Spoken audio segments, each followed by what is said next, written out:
my 9mm go bang bang. Have you been wanting to try and put that anime dancing girl in front of your car or someone else's car that you might have filmed a cinematic of?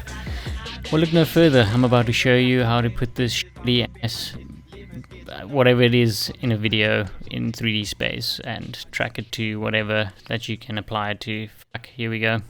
Alright, let's get started. So essentially what you want to do is you want to import your footage first and your assets that you'll be using to track to your footage. So in this case I'll be using this layer over here. You can right click, you can select import file and then go and find the file you want to import, or you can just drag and drop it in this spot over here. But in this case I've already imported mine. I'm just going to scrub through and make sure that this is the clip I want to use, and it's definitely the clip I want to use. So what I'll do is I'll grab my clip, drag it over here to create a new composition. There we go, highlighted, says create new composition. You can also click on it and it will bring up a window where you can name your composition, change your width, height, resolution, your frame rate, and your start time code and your duration. But none of these matter, you don't have to worry about this. So after you've dragged your clip in to create a new composition, or you can even right click on it by the way and say new comp from selection, and that will create your new composition. So I'll just start like that. So this is the clip I want to use. I just want to select which duration of the clip I actually want to use. So I'm just going to scrub through and maybe from there. So you have this work area start and your work area end. You can drag this point to where you want your clip to start, and then just find the end point of your clip. I think I will end it over here, and then you can drag the end point to that position there. You can hold shift, by the way, so let me undo that. You can hold shift to snap it to where the cursor, the time line selector, ruler, indicator, whatever it says the name there, wherever it is, you can snap it to that spot just by holding shift. There you go. Now we don't want this excess part, so what we'll do is we'll go to composition and then trim comp to work area. This essentially removes the endpoints and the beginning points that is not within your working area, and that should be good. That is, I'm happy with that. So the next thing you want to do is also just Control S to save, because you never know if After Effects will crash. The next part you want to do is you actually want to track your footage. So select your clip, make sure it's selected.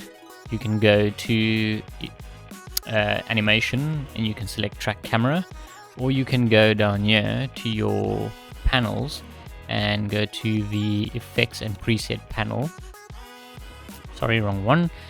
We are looking for tracker panel, and you can click on track camera right over here. We'll use this one instead, so we'll track on that. They're both the same thing, it's just in two different places.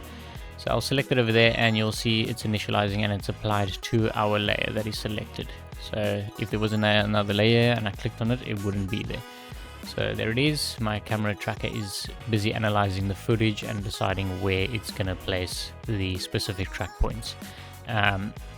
Bear in mind, you need to have a clear, indication spots that the trackers can apply to. If it's too blurry, if there's too many points that are mushed together, highlights, whatever the case may be, edges, it won't track to those points because it doesn't have a specific point to focus on. It needs something that's clear, that is like a dot or a stone, or a corner. Even this point over here, or whatever the case may be, it needs something to track to. So make sure that your footage is clear enough for the tracker to actually do its method of solving and apply those tracking points to those specific areas of the footage. As you can see, there's a timer duration. I think it said it was 1 minute for the tracking, and it has a percentage, and then the frames it is currently tracking at the moment. So is what, on 85, 86 out of 125 frames at the moment, and it picks up speed. Also, depending on the size of the footage, the resolution, the duration, it can take longer or shorter. It all depends. There are other parameters, but you don't have to worry about these. These are just for specific scenarios. And then you have detailed analysis, which I think just does more in-depth analyzing and solving, so that it can apply the trackers a bit better, so that there's not gliding effects or whatever the case may be, where trackers are moving off of the point that it is tracked to. There we go, it is finished tracking. As you saw, that banner popped up, the solving method, or solving the camera tracker, and it is complete. So now we have all our tracking points placed in position where it thinks is a good spot to be tracking to.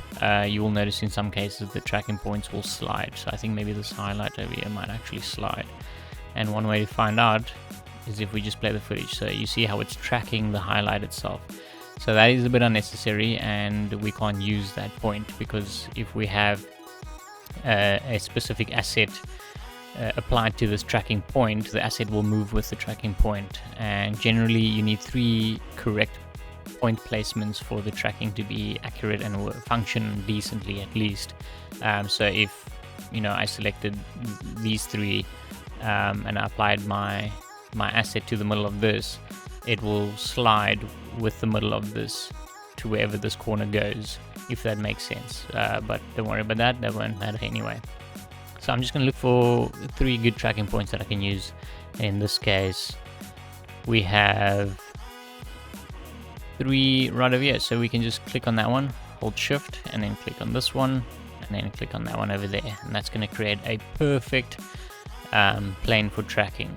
So let me just confirm that those points aren't swaying. Yeah, it looks good. Okay, so we can select those again. There we go, that's 3 tracking points. Right click in the middle, and then you can go to null and camera, and that's going to create a camera which solves the the angle of view, I guess, if you want to call it that. And we got our track null, which is what you can apply your assets to. So if you have your in our case, we're going to be using the trending dancing anime girl from Instagram.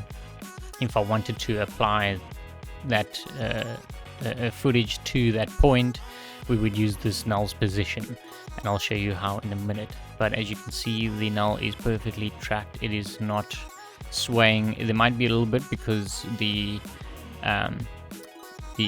corner over here is further down, so technically that sway is going to be at a specific angle, but it doesn't matter in this case because it's not in-depth visual effects or compositing or whatever the case may be here.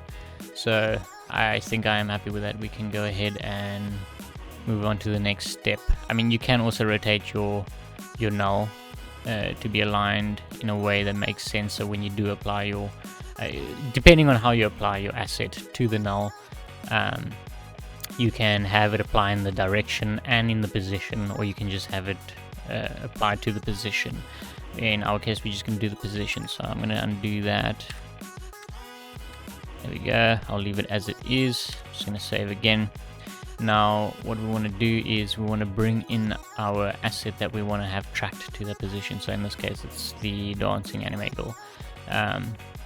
I'll just double click on this layer just to scrub through so you can see what it looks like, and then I'll just go back to our composition so that we can get on with it. So we need to remove this green, and in this case we'll be using what's called CHROMA keying, and After Effects uses a specific plugin called Key Light, and you can find that in the effects panel just by searching it. And there it is over there under keying, or you can just look for the keying drop down, and there it is. The other option is to click on effects, but just make sure this is selected for sure. You can go to effects, go to keying, and then select key light. It's gonna pop this effect straight into that layer properties, and then we can essentially come over here to screen color. This is the pick a tool that you will use to select the color you want to key out, remove. And in our case, it's the green. So there you have it, instantaneously removed all the green. If we zoom in, there's no other green in the footage that matters or that is spilling over onto our actual character that we want to use, or what, in your case, it could be something different, actual live action green screening. It can become a bit more complicated there with the lighting conditions, but anyway, in this case it is perfect. What I normally like to do is in the view mode, I like to come to screen matte, This is a typical method just to understand what your edges look like. Sometimes the green can spill over onto your character, and you have to remove that by going over to your, well, you also have your gain, so that also determines how it will look, but that doesn't matter in this case. We have screen matte properties like clip black and clip white, and that's what it looks like. So if you did have a certain amount of green spill on your character, you can still try and fix it by using these specific properties, but in this case we don't need to do that. I'll just show you what the black looks like, and that's pretty much it. We don't need to adjust any of those, but one thing that is a bit annoying is the edges. It doesn't look good at all, so I'm going to go back to final result, and then I want to just maybe soften it up a bit. It's a bit harsh, a bit distorted in a sense because of the scale of the image itself. So what I'll do in this case is I'll go to the softness, and just to show you what it does, it will literally soften. Apologies, this is what After Effects does, or Adobe software, it's terrible. You'll see it will soften the edges. It kind of creates a feather in a sense to the image or the asset or the subject within the green screen itself. In my case, I'm just going to set it to 3, which is good enough, because I am going to then shrink and grow the edge just to remove that noisy outline that's going on. I mean, in this case it's got some sharp edges, so we can go and maybe -3, and that looks good. Let's just see what -2 looks like. I think -3 will be the case here, and then if you need to, you can bring that back down. That even works perfect. You don't even have to soften it, but I'm just going to do it anyway in this case. Actually, I'll put it on maybe just 1. Cool. I'm happy with that. That looks good. So the next step would be to make this a 3D layer, and for us to make it a 3D layer, we need to turn on this property right over here. So you'll see it has a little box there. It's called 3D layer. Allows this layer to be manipulated in 3 dimensions, sorry. And technically 2.5D, because this isn't a 3D plane. This is a flat image in the background, our footage, and this is a 2D image in the foreground. There is no 3D plane whatsoever, technically speaking. But with if you had to work with 3D objects within After Effects, then you would be working with 3D and not 2.5D, unless you're working with 2D layers. But yeah, in this case we are fine the way we are with 2.5D. Don't have to worry about any complicated 3D environments. We want to move this anchor point down to the feet. The anchor point is the center point of the image, and whatever parameters you change in terms of the position, the scale, the rotation, it's going to affect essentially what point is the center point from that. So if I scale it, it's going to scale from that point, as you can see there. If I rotate it, it's going to rotate from that point. We don't want it to do that. We want it to rotate and scale from the bottom of the feet. So by the way, to access your transform properties, which has your positioning, your scale, rotation, opacity, you just drop this down and then drop down your transform. But in my case I use shortcuts, so P is for position, T is for opacity, scale is S, and rotation is R. I just want to change the anchor point. I mean, you can change the anchor point over here like that, but you can just use the pan behind tool, the anchor point tool.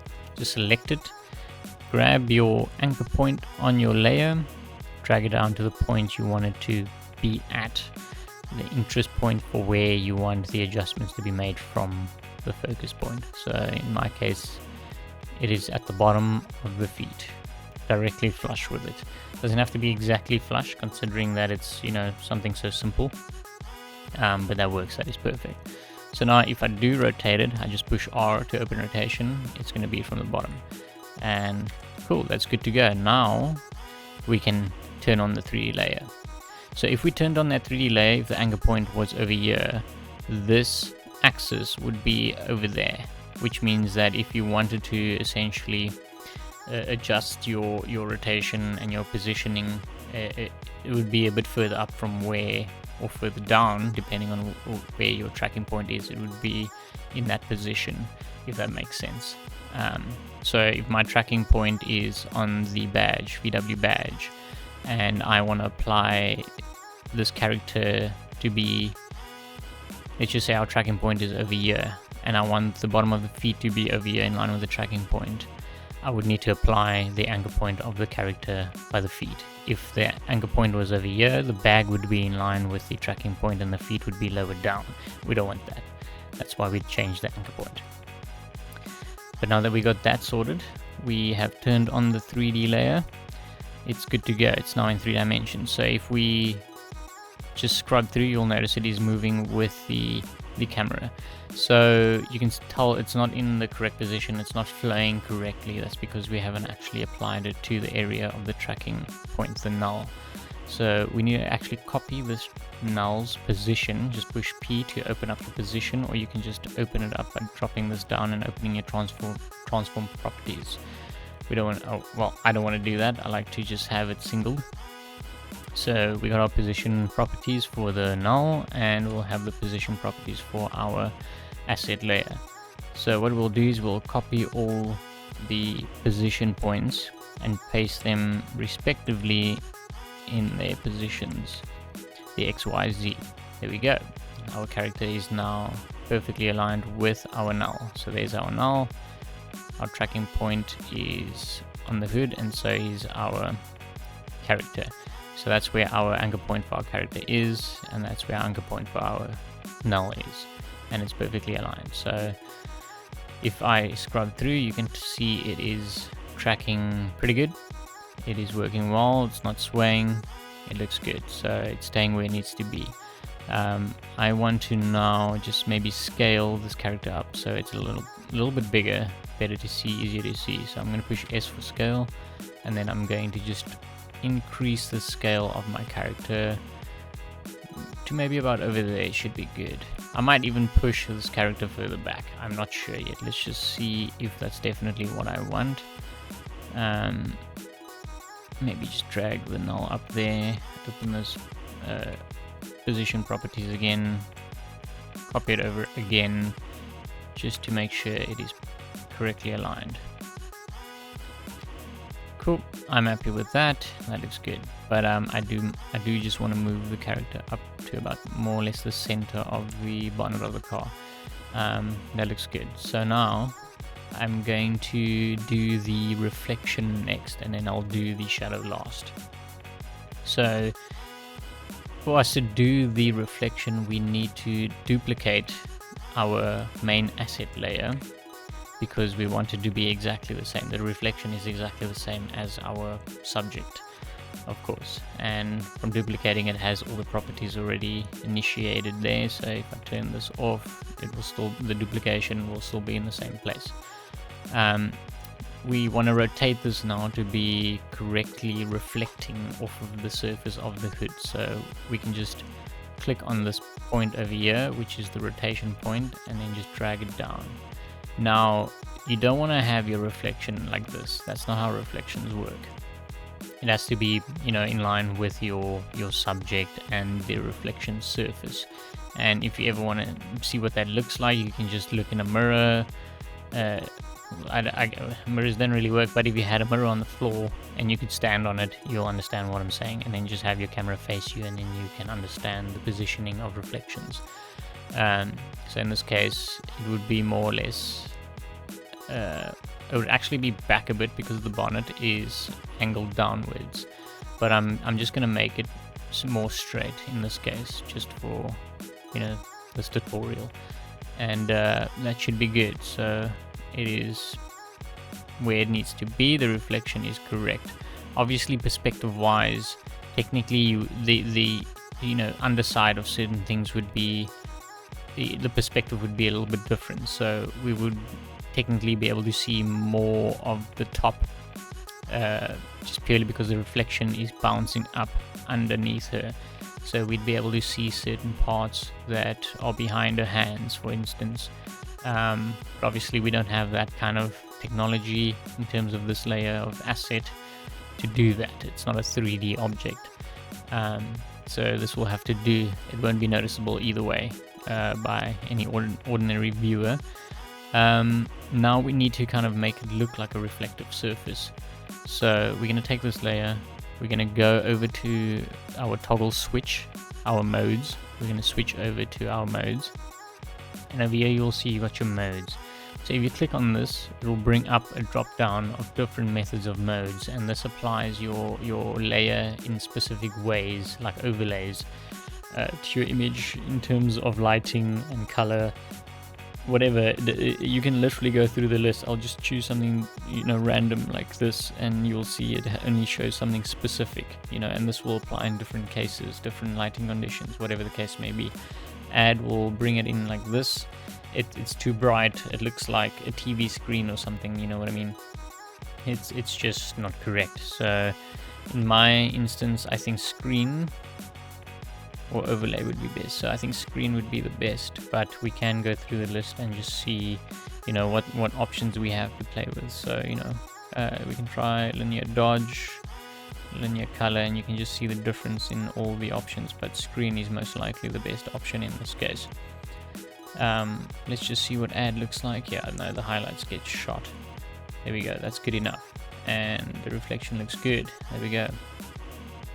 The only case where you would actually see underneath somewhat correctly is the shoes, just because we can actually see the underneath of the shoes in the original up straight footage, but let's not focus too much on that.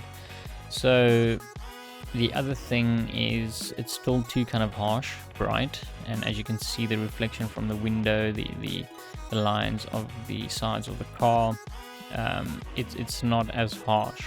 It's quite distorted, and yeah, it's not that noticeable. So what I want to do is I actually want to maybe change the opacity, maybe 50, and I mean, that looks good. That looks good. It's not it's not hard. It can kind of be a bit more harder in terms of color, black levels, a bit more harsher. If I should rather say that word rather than harder. That doesn't make sense. Let's just try 35, just to bring it down a bit more. I actually like that more. I think I prefer the lower opacity, so we can drop it down to 35. Also, to get your opacity, you push T. I keep forgetting to mention these things, but you can also drop this down, transform, and there's your opacity over there. So let's just save that there. Now the thing is, reflections do not cast where light doesn't receive, or where there's an edge or around a corner. So we shouldn't be able to see our subject at this point over here, because it's not possible. So we need to remove this area, and to do that we can use a pen tool, this one over here. Just click on that, and then we will make sure our subject is selected. After Effects is killing me. And then we can just select around the area we want to keep. So this is the area we want to keep. Just gonna add another one over here, and it was a mistake. There we go. So we want to keep that area. There we go. The reflective surface is now more accurate. But if I click away, it's too sharp. Technically, it should also be distorted because of the angle and the angle of the actual curvature of the bonnet. But we don't have to go into that detail. So what I want to do is I want to go to our mask and feather it to make this less harsh. So you can double tap M, and that will M for mom, and that will open your mask. Or you can just drop this down, go to mask, open that one, and then there's your feather properties and your expansion. So I would usually put this up to maybe 150, maybe even less, maybe 100, and then I can bring my expansion in, so minus the expansion, bring it inwards towards the center of our mask, which essentially kind of corrects the out of bounds situation, but you can also move your mask to correct that, but in this case we're not going to. That is fine with me, I'm happy with that. So now if we scrub through from a wider view, it should look correct. Yeah, so that's how reflections work essentially, and you can apply this to anything, text or whatever the case may be. But what I did notice is the feet are misaligned. I think it's kind of intersecting over here. So what I would do in this case is then just bring this down to about over there. Just make sure it's kind of flush. It might not be completely flush, but there is an edge point over there that might be throwing me off a little bit, but that works. So I'm just gonna fix my mask over here because I did move the entire clip. And that works. There we go. That's pretty much the reflection sorted, and that's how these Instagram editors manage these very simplistic methods of compositing and essentially adding 2D layers as a 3D object to live action footage. And that's how simple it can be. So now our next step is to apply the shadow, and the shadow would be more or less kind of almost directly underneath, slightly angled in this stuff, as you can tell with the car. After Effects just won't work with me. There we go. And if we look at the flag, it's kind of similar. It's more to the side. So if we look at the let me just confirm. I mean, you can't really tell with this perspective, but with the flag, it definitely is going in this direction, but it is a bit wide, so it's not really that easy to tell sometimes, but I think that is correct considering the angle of the shadow here. So what we'll do is, as soon as After Effects works with me, there we go. We're not going to duplicate this layer to make the shadow. That's not how this works. We need to create a light source and a shadow catcher. So we're going to right click over here and create a new solid, and this is going to be our shadow catcher. So it will open this window. I'm going to name it shadow catcher, and we're going to make sure it is white. Alright, so it's going to create a new solid, essentially just a blank image, and we want to have this applied to the same tracking point. So we're going to switch back to our other modes, our other parameters. And before we do that, we're just going to drag this down below our layers, just so that it's behind the character and not affecting the front, although that will change within the 3D aspect. And then the next step is to turn on the 3D layer. Then what we need to do is change the position to our null again. So P for position, copy your X, Y, and Z from your null to your shadow catcher, just like that. There we go, it's in position, and then we need to rotate this. So make sure you do have the selection tool clicked. If you have any of the other tools clicked, it won't work on these properties. So we need to angle this in a way that makes sense with the, I guess, the hood of the car, and in this case something like this maybe. You can angle the entire layer, you know, you can go through the properties and just try and align it correctly, but it's not necessary. I'll do it in this case just for interest's sake, but that's more or less in line with the angle of the hood of the car. You can also scale this layer by just clicking on this and dragging, click and hold. You can drag it by scaling it like that, or you can go to scale in the properties of the layer, push S. You can unlock the constraint properties. If you don't, it will all scale equally. If you do, it will scale independently. But if you just click on the layer and drag the edges, it will do it independently. So I'm happy with that. Now what we need to do is we need to create a light source, because we want a shadow cast from this layer onto this shadow catcher. In this case we're going to create, so right click, new, and we're going to create a light. Sorry, that's camera. I'm going to create a new light, this is what the window looks like when it pops up. I'm going to leave the name exactly how it is. For light type, we want to click on point. We can leave this white. You can change it to whatever color you want based on the environment you're working with in terms of the live action footage. Intensity, I generally leave it at 100%. You can change it after the fact. I've left my shadow and darkness at 100%, shadow darkness at 100%, and my shadow diffusion at 200. And that is pretty much plain and simple. Your darkness is the darkness of your shadow, if there's more light casting through it or not, if you can see through it essentially. And your diffusion is the softness of your shadow. That will all depend on the lighting conditions. In this case, I mean, this isn't a flat surface, so we can't tell how soft that light is, but it is somewhat still soft to that. Not the light, the shadow, sorry. It's still kind of soft, but not completely. We can click OK and it will create our light. Now the issue is the light is in the incorrect position. As you can see, the shadow catcher is completely black, which means that the light is not facing the side of the plane. So what I normally do is I'll just drag the light more or less in line with where I want it to be, and then I'll go to my camera angles, and then I'll select either left or right. So in this case, I'll just select left, and this will change my viewport to a different angle so that we can see where the light is,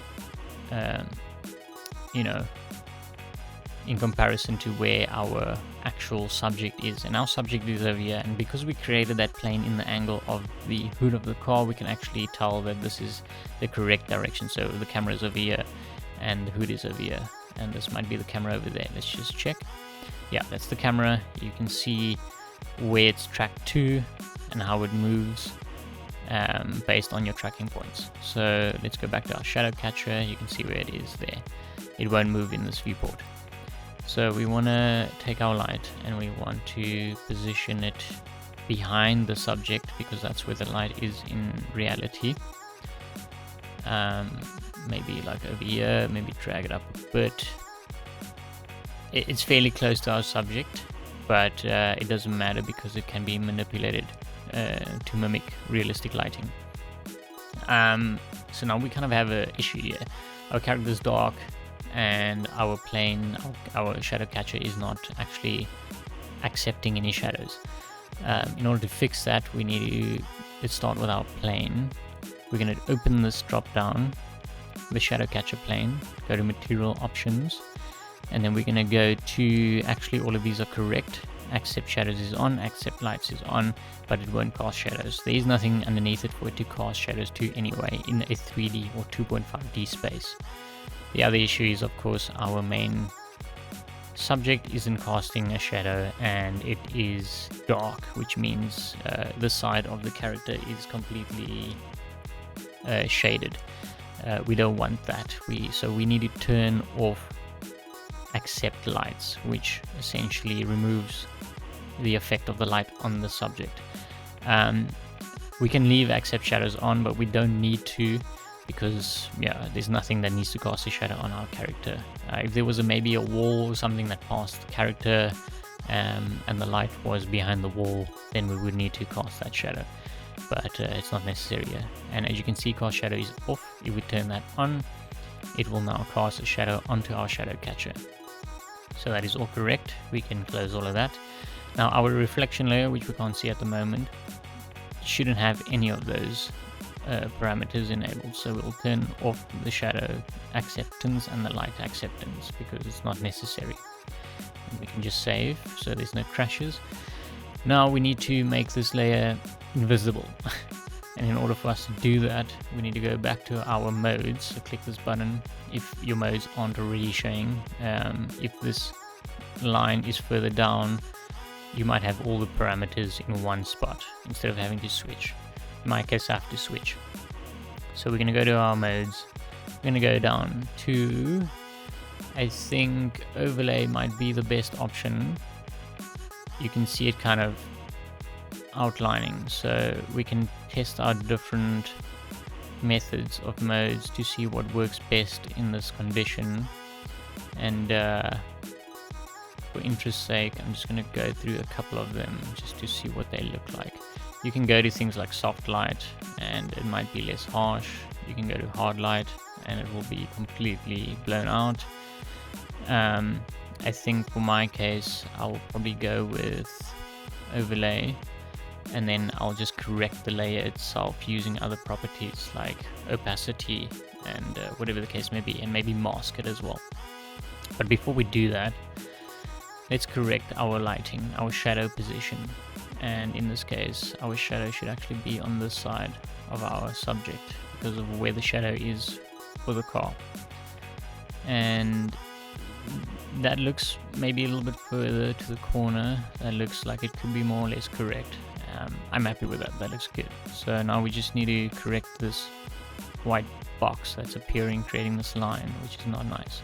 So in my case, I would create a mask around this area just to, you know, make it a little bit smaller, less area surface to notice any, you know, edges of our shadow catcher main layer.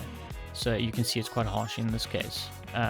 But what I would do is I would just drop this down to 50%, and you know, it becomes a little bit less, and then we can actually just open the mask of our shadow catcher and then change the feather to maybe 150.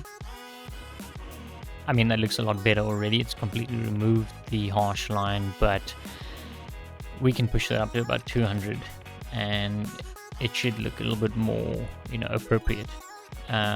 Again, you can go through all the mode options, see what works best. There's other editing methods or effects, of course, that you can use to kind of correct those things, but I don't want to waste time. This is meant to be a quick thing, and I've already gone over time.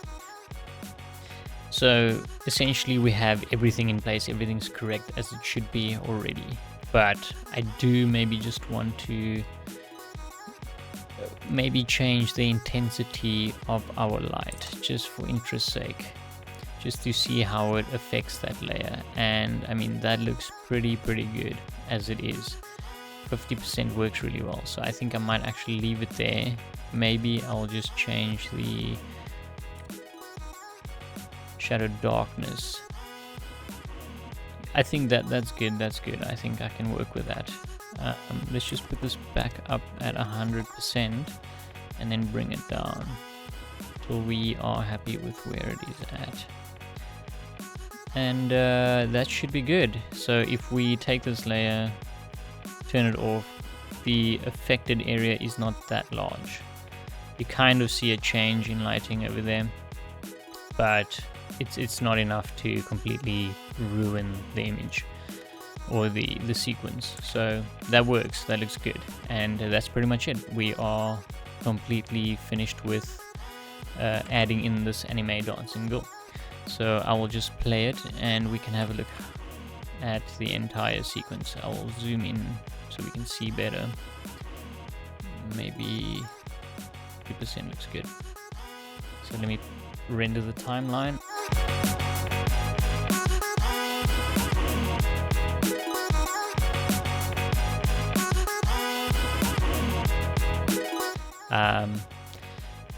Look, this, you don't have to use this technique just for this specific trend. In my opinion, it would be a lot more beneficial to try other things out. So if you wanted to add your logo into this, maybe, you know, have your logo over here on the floor and it's trapped it like it's actually there, you know, you can go right click, new, create a text. I'm just going to put the Germanese, Germaneses. There we go, Germanese. And I'm going to create a new tracking point. So I'm going to go back to the main footage layer, go to the tracker, and then I'm going to select an area that I want to have the text displayed in. Maybe over here is good. So right click, create null, and that null will be the tracking point for our text. So I'll just drag it down over here. I'll leave the text where it is. Then I will go back to this section of our modes, go to, so this is the switches. I'll go to the 3D option properties, enable it for the text layer, and then I'll change the positioning to the same as the tracking point that we want to apply it to. So PP for position, I'll drag this up, my god, and then we're going to copy all the positions again, drop it in there, And there we go, it's in the same position. You're probably wondering why I didn't change the anchor point for this text layer. Well, that's because it's already at the bottom of the text layer. So now all we have to do is scale it up. And that's pretty much it. That's as simple as it gets.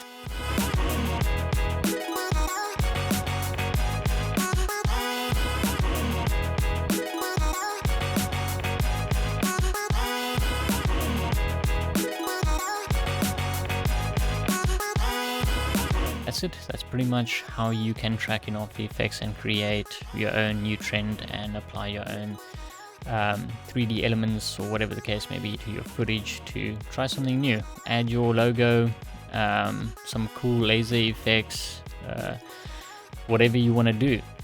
Play around and see what you can come up with. You might be the new trendsetter, who knows. Thank you for watching.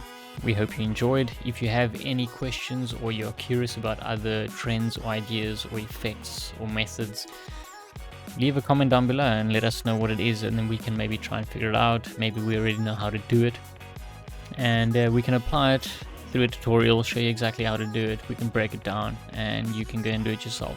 These things are very easy to do. All you got to do is practice, and once you understand, you know, all the parameters, where all the effects are, it's pretty much simple, plain and simple. All the tools, all these tools over here for your camera positioning, your rotations, panning, and dollies. You know, like you got your masking tools, your text tools.